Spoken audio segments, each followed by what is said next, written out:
Vía Pública. ¿Cómo están ustedes? Muy buenas noches, bienvenidos a Vía Pública. El presidente Sebastián Piñera anunció la reapertura de las últimas dos estaciones del Metro de Santiago que seguían cerradas después del estallido social y su destrucción. ¿Recuerdan, no? Inolvidable. Bueno, de esta forma, a casi un año de la quema de esas estaciones, la red de metro estará 100% disponible, operativa para toda la ciudadanía, que los vecinos más afectados, por Dios que lo han echado de menos. Por Dios que les ha significado en tiempo, en más gastos, en tener que tomar colectivos, en tener que caminar cuando no todos podían hacerlo. Pero bueno, afortunadamente se restituye un patrimonio de toda la ciudad de Santiago y de barrios que les costó mucho tiempo tener metro. Bueno, afortunadamente se restituye su operación.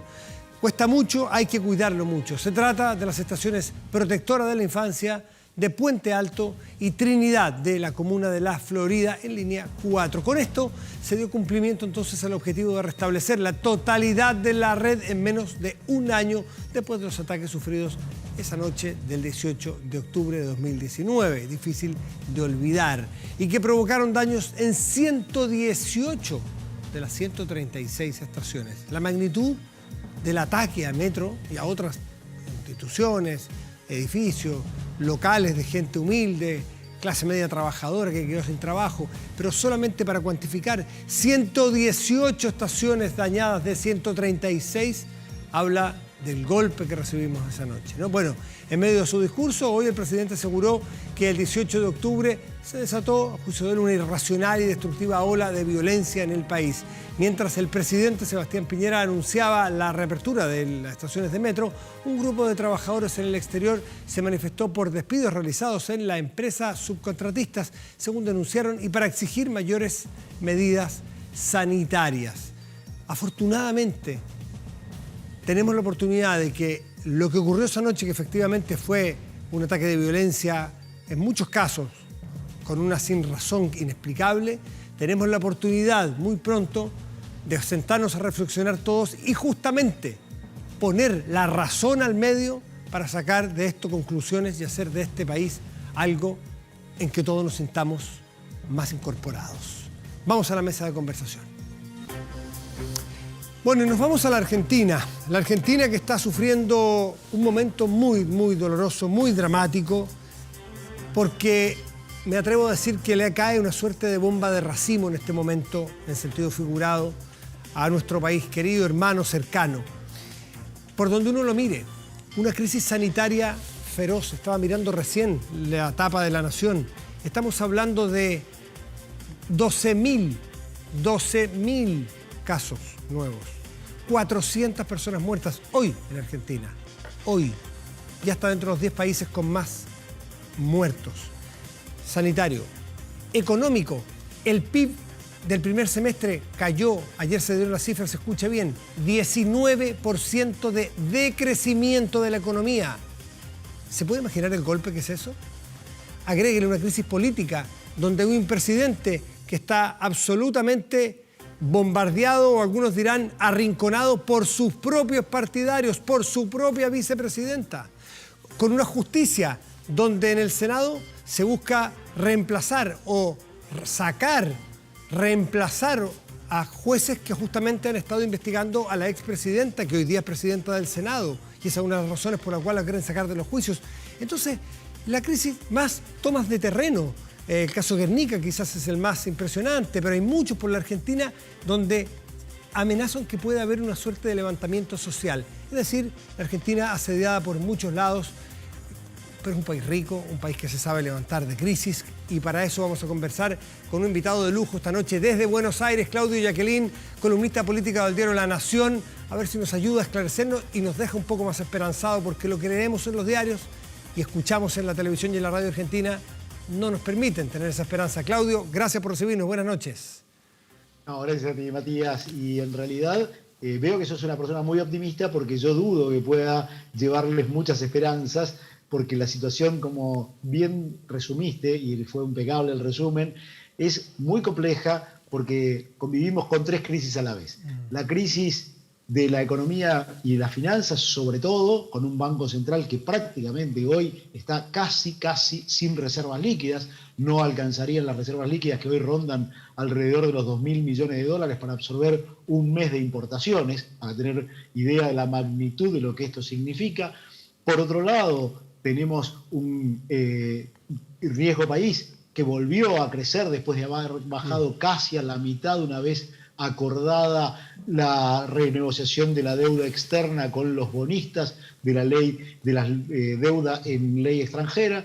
Y por otro lado tenemos una crisis política en tanto que hay un presidente que empieza a atravesar una crisis de confianza, con problemas hacia adentro de la coalición gobernante, con diferencia de miradas, con tensiones crecientes y cada vez más fuertes que se trasladan tanto al plano social, económico como político, y a su vez con una oposición que empieza a salir de esta etapa de colaboración que ha tenido hasta acá, porque también empieza a entrar en conflicto con el gobierno nacional, porque empiezan a disputarse los recursos. Las tensiones distributivas en Argentina están a la orden del día, y a esto sumamos la crisis social por el hartazgo de una cuarentena o un proceso de aislamiento social que lleva 182 días, nada más y nada menos, con sus consecuencias económicas, con un detalle que agrego a los datos que acabas de dar de lo económico, que se traducen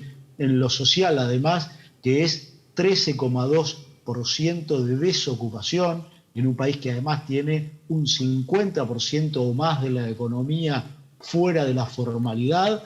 Es decir, que estamos en una situación absolutamente crítica y con mucha demanda y mucha presión sobre el sistema cambiario, producto de crisis de confianza, advertencia de los actores económicos de las diferencias internas que hay en el gobierno, aún dentro de los propios funcionarios que puso el presidente Alberto Fernández, y esto genera esta situación de crisis y de preocupación con miras a lo que todavía falta para terminar el año.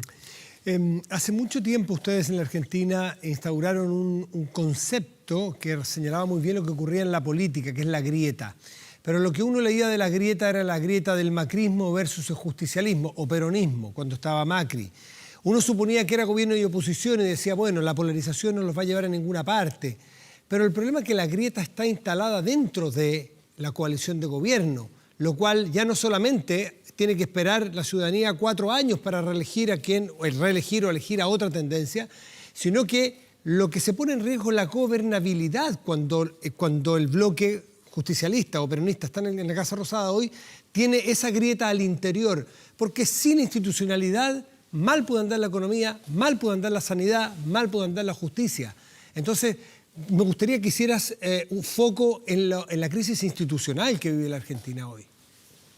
Buen punto. La Argentina vive una crisis institucional, sin lugar a dudas, donde cada vez más la incapacidad de resolver los problemas y los conflictos que tiene la política terminan siendo judicializados, terminan recayendo sobre un poder judicial que hoy está en el subsuelo de la consideración pública, para peor de males, porque los dos estamentos institucionales que peor vistos están por la ciudadanía son la corporación gremial y el poder judicial.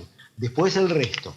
Entonces, como vemos, ocurre que la política no puede resolver sus conflictos, los traslada a la justicia, a una justicia que está acosada y asediada por la política, en particular por la expresidenta y hoy vicepresidenta de la Nación y la figura más fuerte de la coalición gobernante, con mayor poder político propio dentro de ese espacio, y esto empieza a tener mucho impacto sobre la coalición gobernante, en tanto que esta coalición y esa grieta de la que tú hablabas empieza a cerrarse en detrimento de la versión moderada que representaba Alberto Fernández y la expectativa de ser una etapa superadora de lo que había sido el kirchnerismo, que cada vez empieza a diluirse más, cada vez empieza a cobrar más fisonomía del kirchnerismo representado por Cristina Kirchner y la organización que lidera su hijo, que se llama La Cámpora,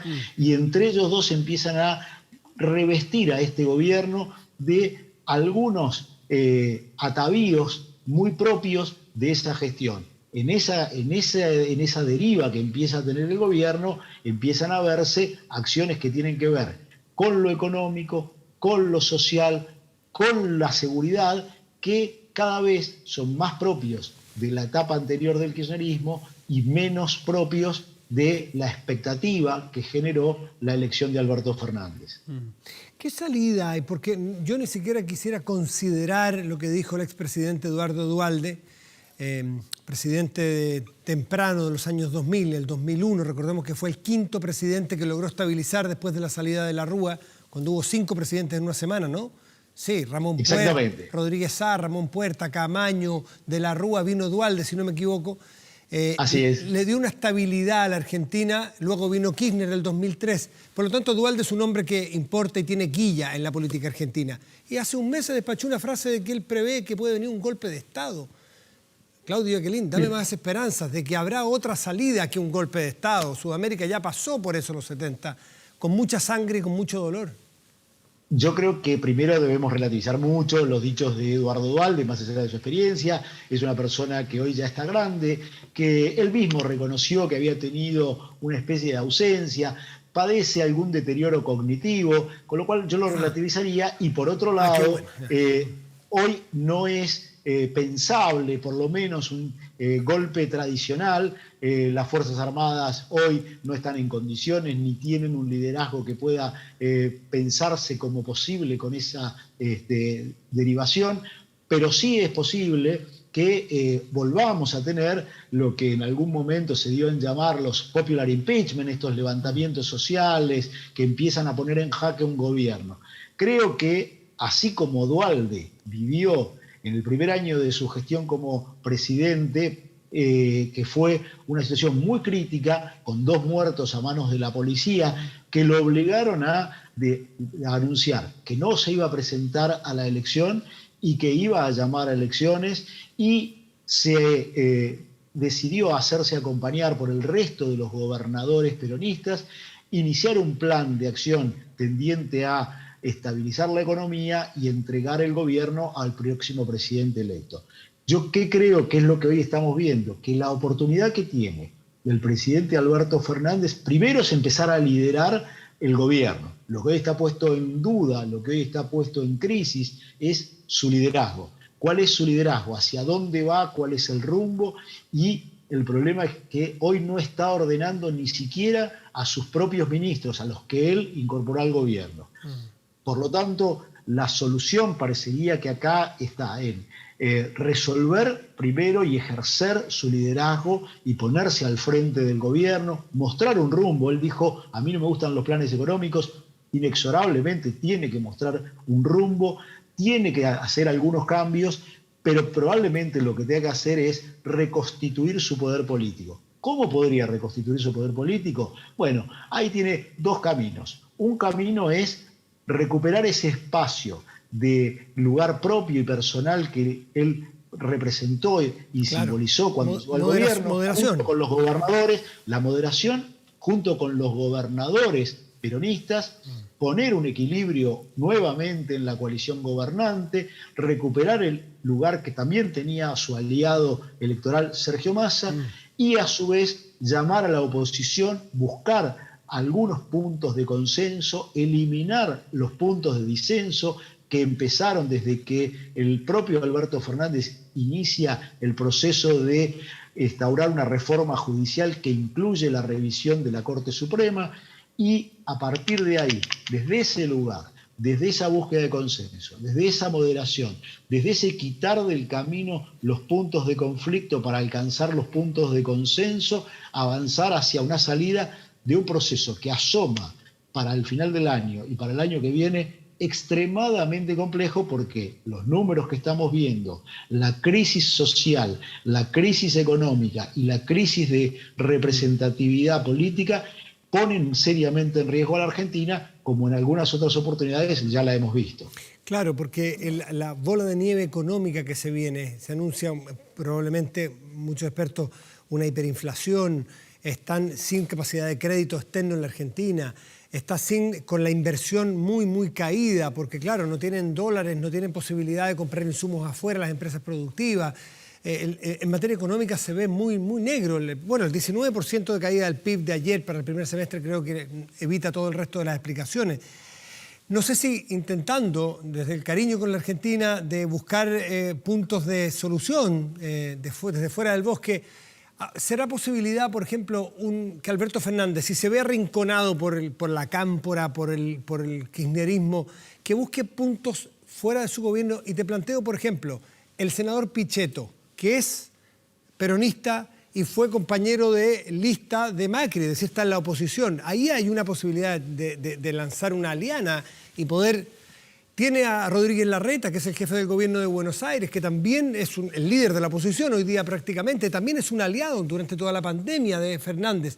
Ahora le dio la espalda, pero tiene allí dos personas donde uno pudiese pensar en que en un desembarco de Fernández del gobierno o aislándose del kirchnerismo y de la cámpora pueda recalar con esos dos personajes que te mencioné. Con Pichetto es muy difícil. Pichetto es ex senador, sí. Está cumpliendo un rol de tratar de incorporar más peronistas a la oposición.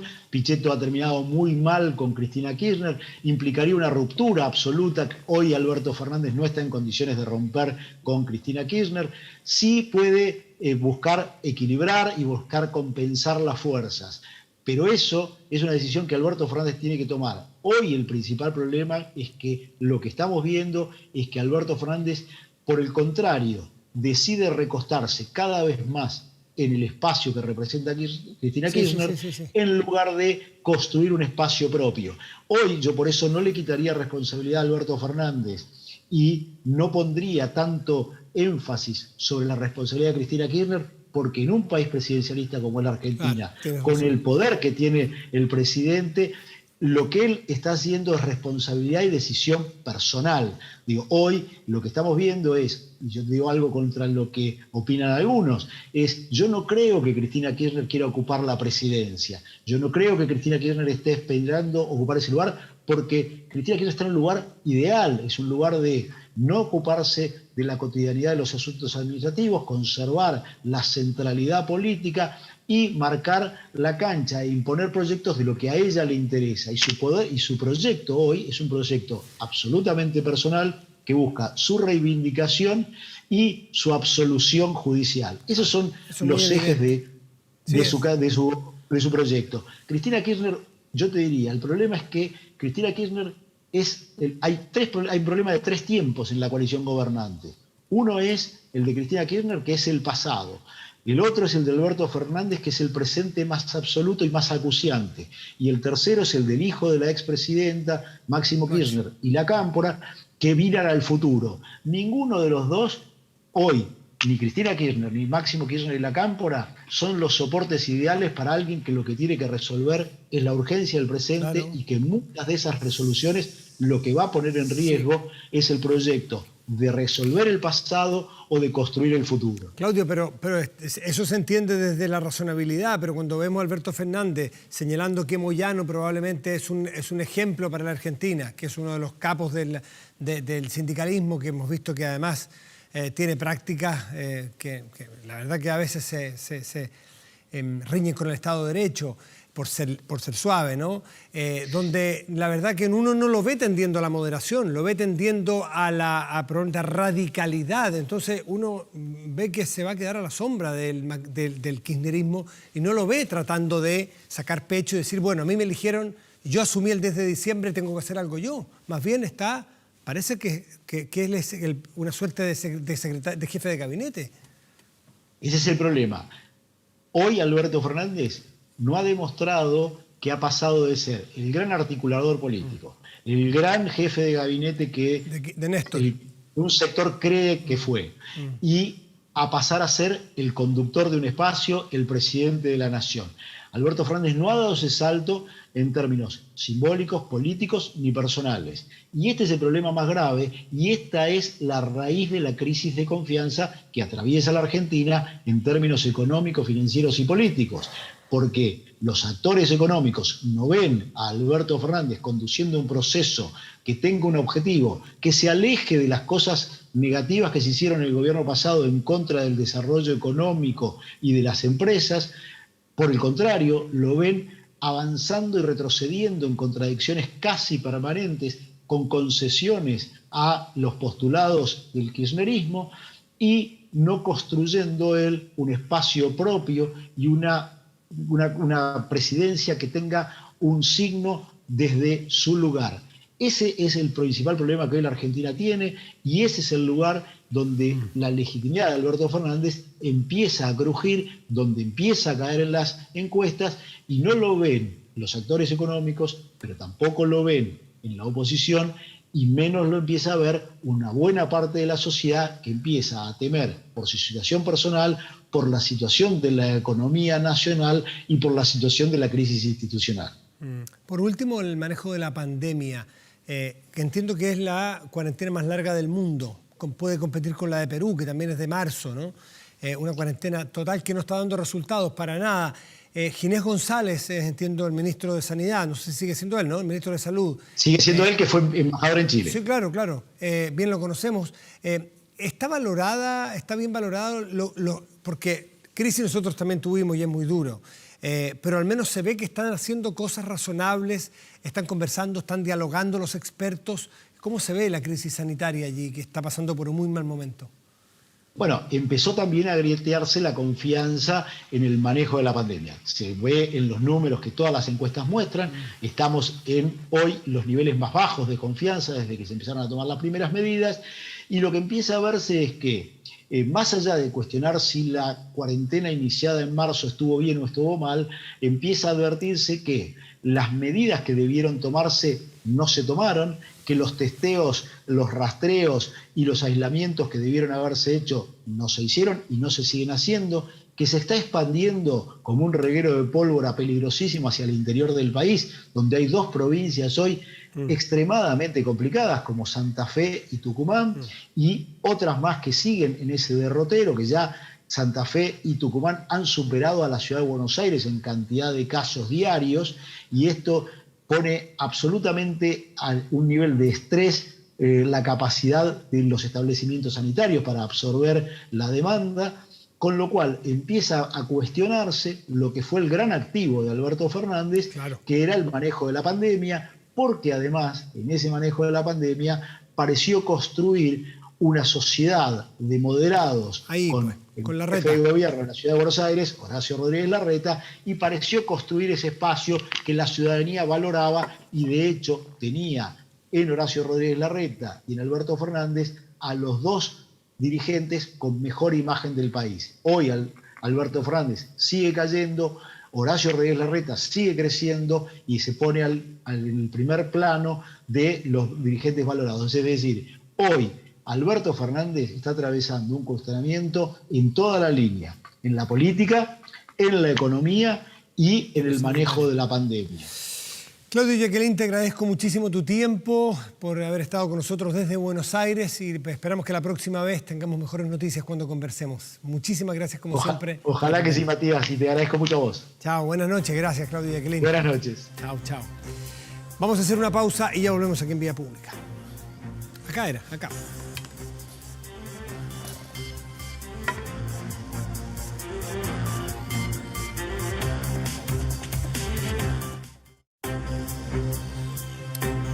¿Sabías que existe un banco donde puedes canjear lo que tú quieras con Scotiabank y su programa de beneficios? Acumula Scotia Pesos comprando con tus tarjetas de crédito y débito para usarlos en lo que tú quieras, sin necesidad de catálogos, a través de la app Scotiabank Go. Pórtate hoy en scotiabankchile.cl.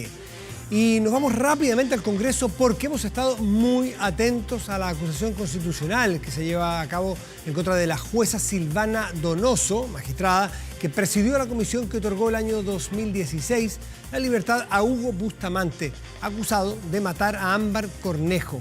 ¿Qué ocurrió en el Senado? Kevin Felgueras nos cuenta. Kevin.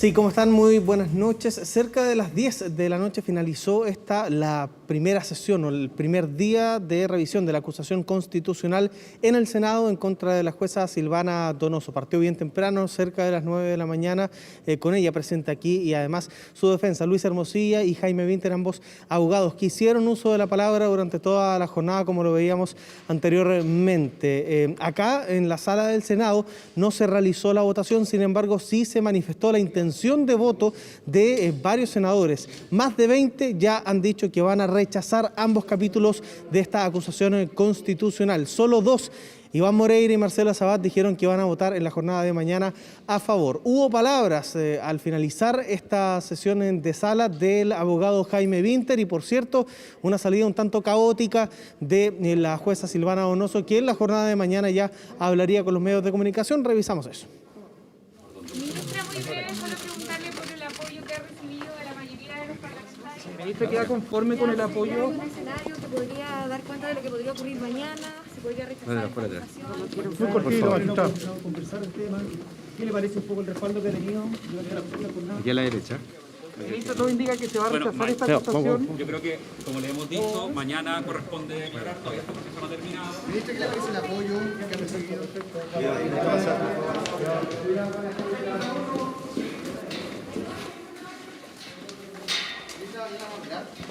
Ministro, mañana va a dar alguna declaración cuando conozca el resultado. ¿Qué le parece el apoyo que ha recibido hasta ahora? Sí, por favor. Mañana a la derecha de hablar. Hoy día, por el momento, no podemos dar declaraciones.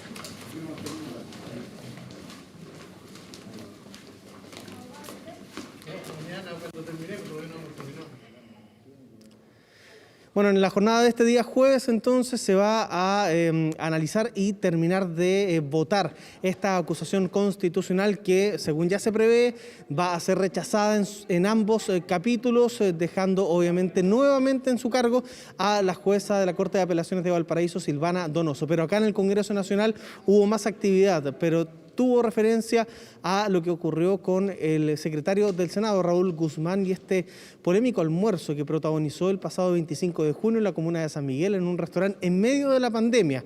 Hoy la Comisión de Régimen Interno del Senado determinó suspenderlo de sus funciones legislativas desde el día de su formalización, que será el próximo 19 de noviembre. Hubo explicaciones de la presidenta del Senado y también cerca de las 10 de la noche, palabras del secretario de la Corporación, Raúl Guzmán. Las pasamos a revisar. Una vez que el secretario sea formalizado, el 19 de noviembre, se va a suspender todos sus trabajos legislativos. Vale decir, la presencia en sala y la presencia en comité. En ese escenario tendremos que discutir qué sucede con las otras funciones. ¿Cuáles van a ser? Van a ser fundamentalmente administrativas, régimen interno, qué pasará con el sueldo. Todos esos temas van a abordarse en su mérito una vez suceda la formalización.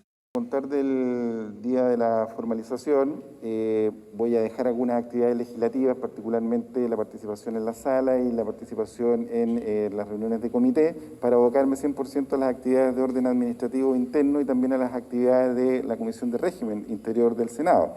En ese contexto yo continuaré trabajando 100% en esas labores.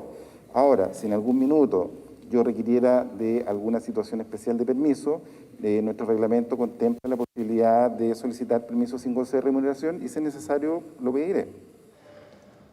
Bueno, intenso día de actividades legislativas que tuvo también este condimento de polémica en el Senado y, por cierto, el inicio de la discusión del proyecto que busca permitir un segundo retiro del 10% al menos de los fondos de las AFP. Eso partió de la Comisión de Constitución de la Cámara de Diputados. Para este jueves entonces se espera la votación en el Senado de la acusación constitucional, también de un proyecto sobre inhabilidades para poder ser candidatos a ciertos cargos públicos y, por cierto, en la sala de la Cámara de Diputados algún avance sobre el reajuste al salario mínimo. Intensa actividad para este día jueves en el Congreso Nacional. Bien, Kevin Felgueras, muchísimas gracias por este completísimo informe. Chao, chao. Y nos vamos rápidamente a preocupar de lo que ocurre en el extremo sur de nuestro territorio, de nuestro país, en la región de Magallanes, puntualmente en la comuna de Punta Arenas. Tomamos contacto con su alcalde, Claudio Radonich. ¿Está ahí, Claudio? Muy buenas noches, gracias por recibirnos. ¿Cómo están, Matías? Muy buenas noches. Muchísimas gracias. Cuando uno mira las cifras, son bien impactantes porque en las absolutas, ni siquiera en las relativas, es decir, sin considerar el tamaño de la ciudad. Punta Arenas tiene 1.255 casos activos. Está en el número 1 del ranking de comunas con casos activos hoy. Pero si le agregamos que la que lo sigue, el número 2, es Puente Alto, que tiene 411, es decir, un tercio, es que francamente esto es que se disparó, pero se disparó por lejos. ¿Qué explicación le ve su alcalde?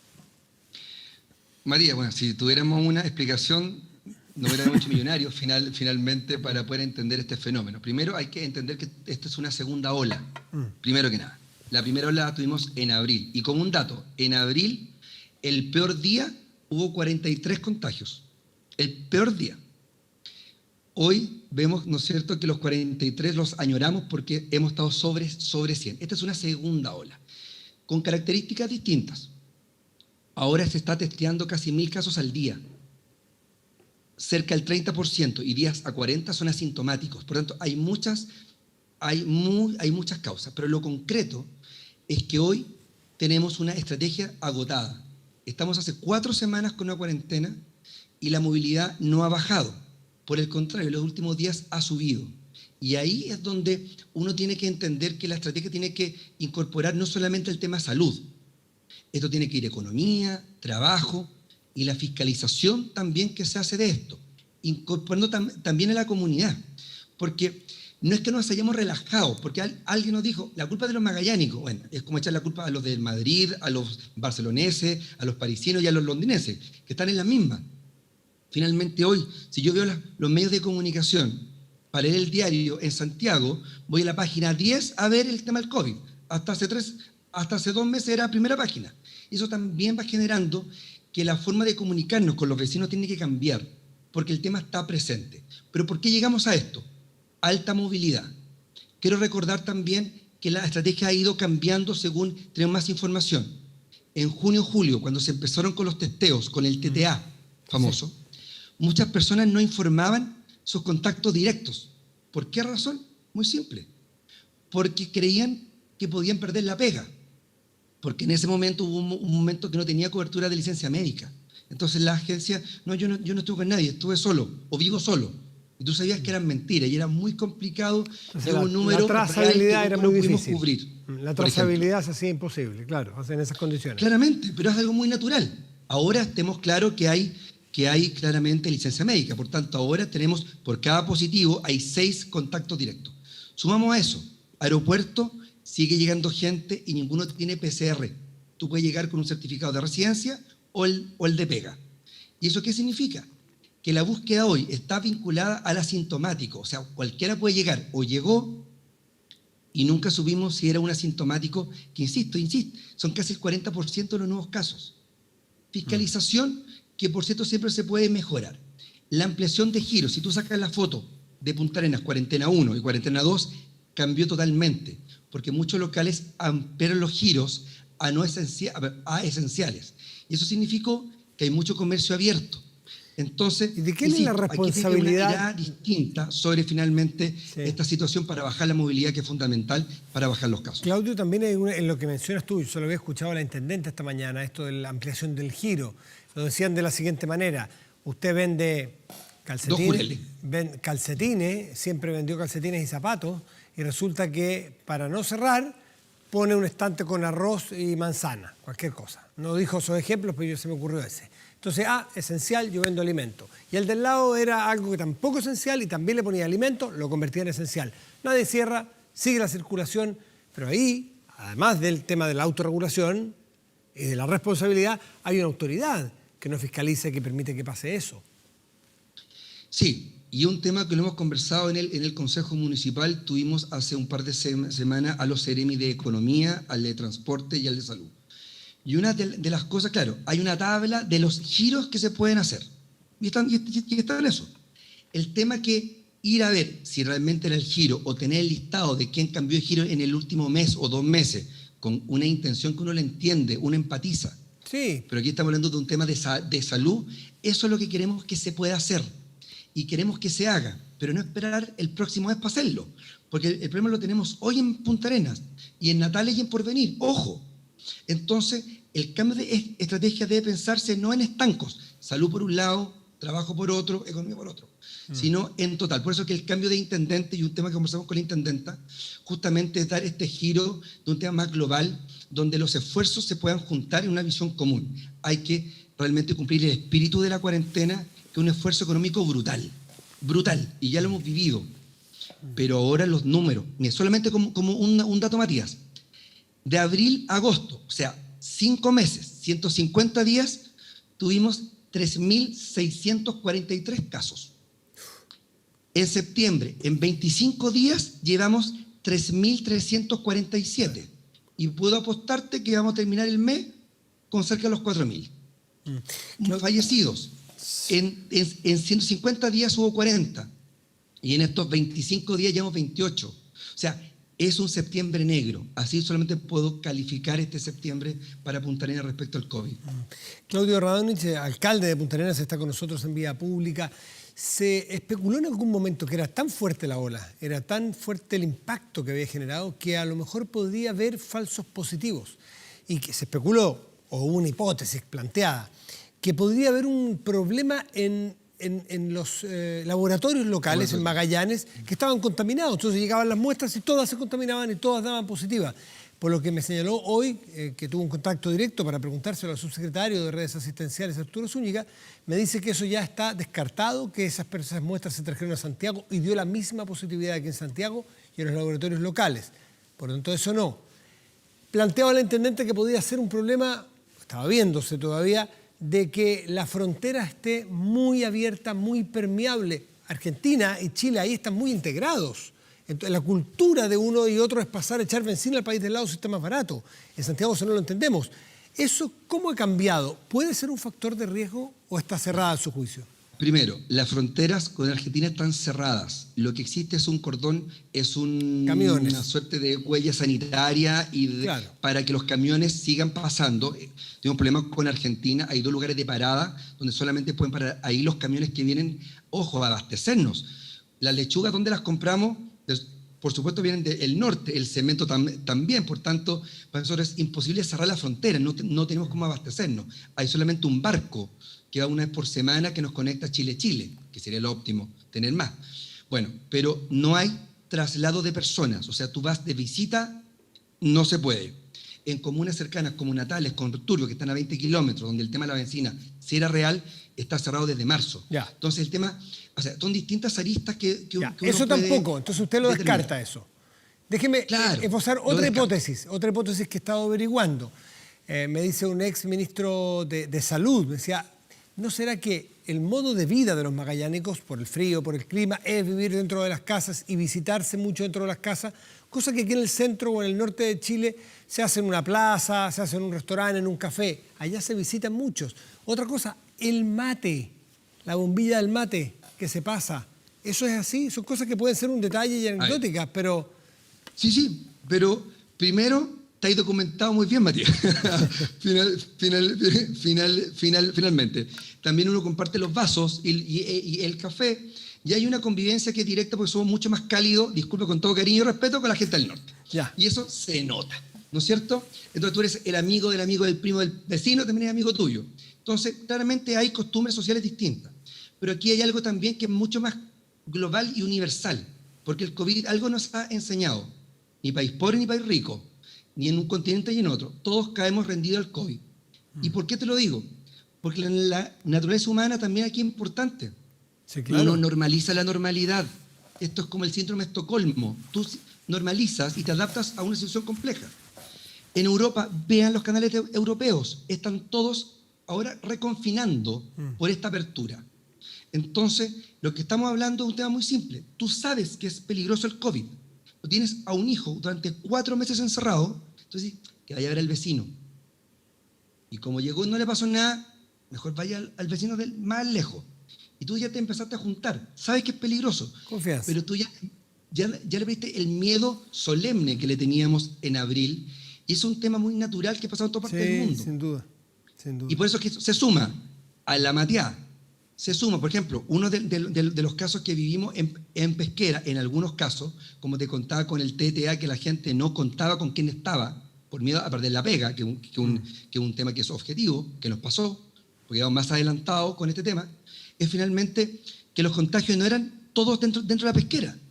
Era porque uno inauguró una casa, 17 contagiados al tiro. El otro por el cafecito afuera porque se juntaban. Entonces, eso también es parte de la conducta humana. Y por eso es que te digo que esto también viene como tú comunicas que el COVID sigue con nosotros. Y por eso, si yo leo el diario ahora, tengo que zambullirme a buscar el COVID.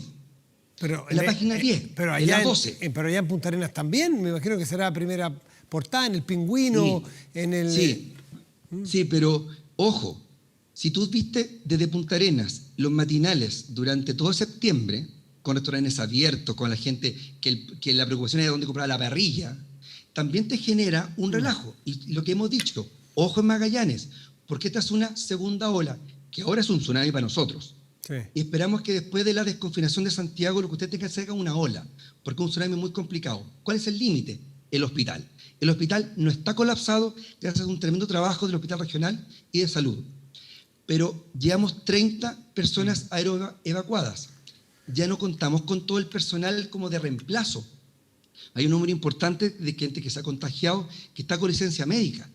Entonces, también hay que aprender las lecciones, reforzar lo bueno que se ha hecho, tener ojo con lo que no ha resultado, porque esta segunda ola, ojo, va a llegar a nosotros. La primera ola que tuvimos nosotros fue en abril, ustedes la tuvieron en junio, y por tanto lo que digo no es que esté con la bolita mágica ni que sea chamán para esta cuestión, pero esta ola va a llegar después que una ciudad se desconfina y la movilidad aumenta. Y por eso es que es muy importante tomar acciones ahora y de una forma coordinada de todos los sectores buscar las nuevas fórmulas. Yo espero que el PCR del aeropuerto se empiece a exigir, que es fundamental, que se aumente el tema del TTA para los testeos, porque claramente la trazabilidad que es fundamental y hacerla a las 24 horas y no esperar más tiempo, que la fiscalización sea más coordinada, incluyendo estos casos. Y por cierto, tener también y reunir, y no a los vecinos señalarle esto hay que hacer, sino explicarle, estamos en un partido de fútbol, hoy tú eres el arquero, tu función va a ser estar en el arco, pero que todos necesitamos parte de la estrategia. Y eso también es fundamental. Bueno, usted es el alcalde, usted tiene queremos hacerlo. Usted, pues, Claudio, es alcalde, tiene un rol impresionantemente central, relevante. Pero pocas facultades, pues, Matías. ¿Ah? Pocas facultades. Facultades no tengo. Yo no puedo pedir PCR a nadie, por ejemplo. Claro, no, facultades desde el punto de vista de obligar no tiene, pero sí de aunar, sí de juntar, sí de informar y sí de pedir que el truco y la mateada la hagan en familia por un tiempo y que ya verá tiempo. ¿Está hecho un magallánico muy bien? ¿Conoces Punta Arenas? Sí, hace muchos años fui. En los 80. Pero uno lee y sabe que el truco... Ha cambiado mucho, que el truco es el juego nacional, porque como usted es una república, el juego de ustedes es el truco y la bebida es el mate. Les deseamos mucha suerte a los magallánicos, que se cuiden y que esto va a pasar y ojalá que descubran rápidamente dónde están los factores de riesgo. Claudio Radonich, que esté muy bien y muchísimas gracias. Si me das 30 segundos, pero Matías, por supuesto, primero, porque le habla a su ciudadanía. No, primero, quiero reiterar la gran calidad de los profesionales que trabajan en los laboratorios de Punta Arenas, ¿ya? Y el tema que quedó zanjado, no tenemos ninguna contaminación de nada por el estilo y fue zanjado claramente por el MinSal para que no quede una duda. Segundo, que también es muy importante, nosotros, siempre hay espacio para crítica. Si alguien hubiera tenido una enciclopedia de cómo combatir el COVID, ya la hubiéramos comprado. Esto ha sido un aprender de todos. Y quiero destacar el gran esfuerzo del equipo médico que tenemos y los auxiliares que están en el hospital, de la gente del aseo, la gente de los funcionarios municipales que también se han jugado. Y finalmente ver esto no quedar solamente en la crítica, porque aquí nadie es campeón de esto. Pregúntenle a los norteamericanos, a los ingleses, nadie. Y por tanto aquí tenemos que ir aprendiendo entre todos. Y por eso que queremos ser parte como municipalidad de la parte más activa de la solución. Así que estamos trabajando y también quiero agradecer al ministro París al presidente, que se han preocupado personalmente, han estado en contacto justamente para poder salir de esta, porque también saben que lo que hagamos bien allá puede perfectamente repetirse en la segunda ola, que insisto, espera ser una olita pequeña y no el tsunami que tenemos en Punta Arenas, lamentablemente. Así que invitado, Matías, cuando esto pase, y como siempre digo, Santiago no es Chile, aguante Punta Arenas. Muchas gracias. Chao, Claudio. Buenas noches. Muchas gracias. Suerte, nos vemos. Chao.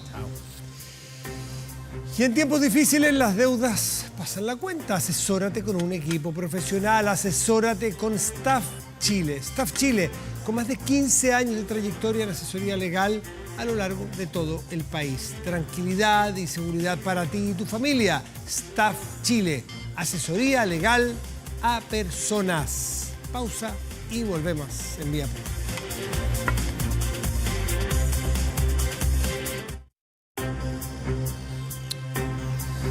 Cuando habla el café, las palabras fluyen. Lucafé ofrece 13 variedades, tanto en grano como en sachet. Y preocupados del medio ambiente, sus cápsulas son 100% reciclables, a diferencia de las plásticas o metálicas. En pocas palabras, Lucafé, simplemente un excelente café. Lucafé, simplemente un café de origen.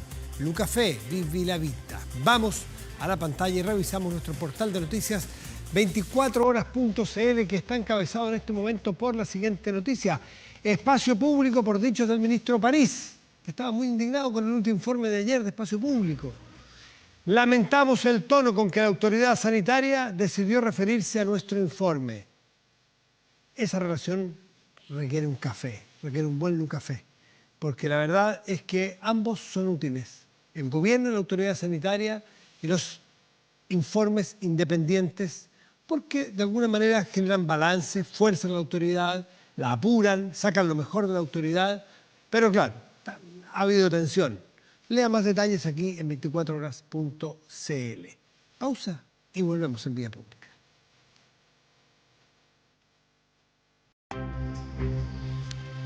¿Aumenta la delincuencia? Bueno, no graves robos, evítelos con Tepillé, la empresa líder en seguridad preventiva con monitoreo de cámaras de seguridad y audio disuasivo en tiempo real. Tepillé protege 24/7 su empresa y también su hogar. No sea usted la próxima víctima y contrátenos en tepillé.cl. Los invito a la pantalla, revisamos la temperatura de este momento en la región metropolitana. El termómetro indica que hay en este momento en la capital de la República 16 grados y el cielo está nublado.